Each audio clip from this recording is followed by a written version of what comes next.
Bangladesh Institute of International and Strategic Studies has organized a country lecture series CLS titled Bangladesh-Malaysia Relations, Moving Towards Prosperity on Sunday, 15th September 2024 at the BIISS Auditorium. As a flagship event, BIISS introduced the country lecture series in 2013. The objectives of this lecture series have been to enhance knowledge and understanding of Bangladesh regarding the partner countries, and to study the relationship between Bangladesh and a particular development partner country to explore further scope and potential of the bilateral relationships. This is the maiden session of the BIISS Country Lecture Series 2024 after a long gap due to COVID-19. Ambassador M. Riaz Hamadullah, Additional Foreign Secretary, Ministry of Foreign Affairs, Bangladesh, graced the event as special guest. Her Excellency Hasna M.D.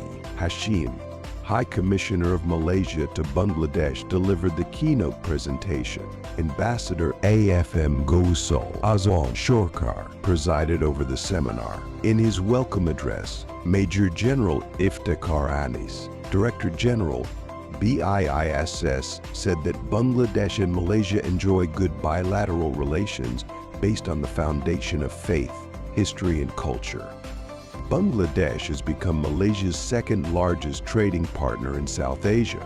Bangladesh has the highest amount of export with Malaysia compared to other ASEAN member countries. The DG BIISS also identified the aspect of trade deficit and hoped for further collaboration in future for building a prosperous and sustainable economy. During her deliberation, Her Excellency Hasna M.D. Hashim, Bangladesh, focused on the need to broaden Bangladesh's bilateral ties with Malaysia in the areas of trade and investment, labor migration, technological and industrial cooperation, human resource and skills development, diplomatic cooperation and cultural exchanges, etc.